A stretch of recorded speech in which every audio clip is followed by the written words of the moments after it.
Penuntun Saat Teduh Gereja Kristen Jakarta, Jumat 1 Desember 2023. Penjara masa lalu.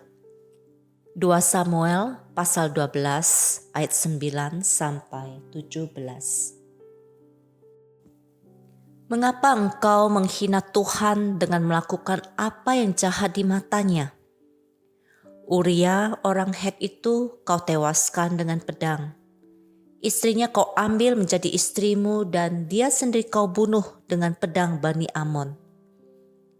Oleh sebab itu, pedang tidak akan menyingkir dari keturunanmu sampai selamanya, karena engkau telah menghina aku dengan mengambil istri Uria, orang Het itu, dan menjadikannya istrimu.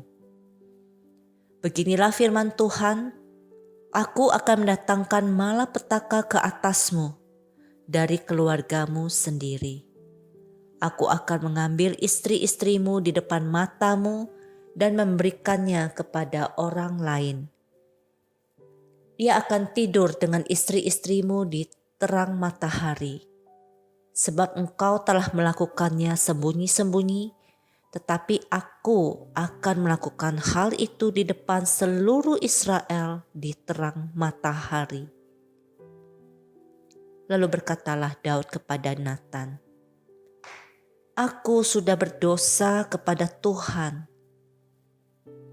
Kata Natan kepada Daud, "Tuhan telah menyingkirkan dosamu, engkau tidak akan mati. Walaupun demikian, karena engkau benar-benar menista Tuhan dengan perbuatan ini, pastilah anak yang lahir bagimu itu akan mati." Lalu Natan kembali ke rumahnya. Kemudian Tuhan menulahi anak yang dilahirkan istri Uria bagi Daud sehingga sakit. Lalu Daud memohon kepada Allah untuk anak itu. Ia berpuasa dengan sungguh-sungguh, masuk ke kamar dan semalaman berbaring di tanah. Kemudian datanglah tua-tua istana kepadanya untuk meminta dia bangun dari tanah. Tetapi ia tidak mau. Ia juga tidak mau makan bersama mereka. Air lupa cinta, Wang Qing Sui, adalah satu lagu yang dilantunkan Andy Lau, penyanyi legendaris asal Hong Kong. Salah satu lirik lagunya menuturkan bahwa yang paling melukai dan yang paling menyakitkan adalah penyesalan. Penyesalan dapat membuat hidup kita terpenjara oleh masa lalu yang tiada hentinya menorehkan duka mendalam.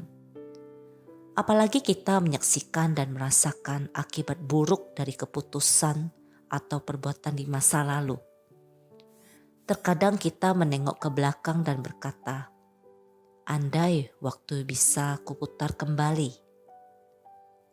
Daud dalam kehidupannya pun tidak lepas dari penyesalan akibat perbuatan dosa di masa lalu. Akibat dosa Daud, Tuhan menegurnya melalui Nabi Natan. Tidak berhenti di situ, kemudian Tuhan mendatangkan hukuman dan malapetaka atas keluarganya.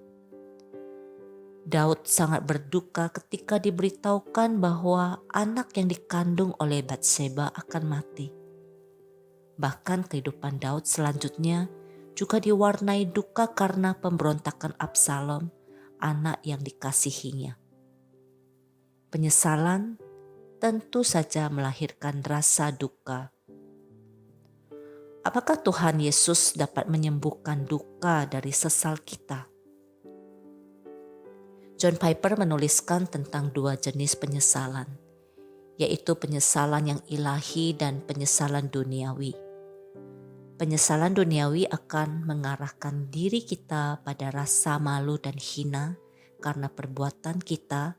Sebaliknya, penyesalan ilahi justru yang membawa kita kepada pertobatan dan keselamatan. Tentu saja Allah menghendaki penyesalan ilahi dari kita, sekalipun ada duka cita yang harus kita lalui. Firman Tuhan jelas mengatakan, Sebab duka cita menurut kehendak Allah menghasilkan pertobatan yang membawa keselamatan dan yang tidak akan disesalkan. Tetapi duka cita yang dari dunia ini menghasilkan kematian. Daud mengakui bahwa dirinya telah berdosa kepada Tuhan, namun penyesalannya membuat dirinya bertobat.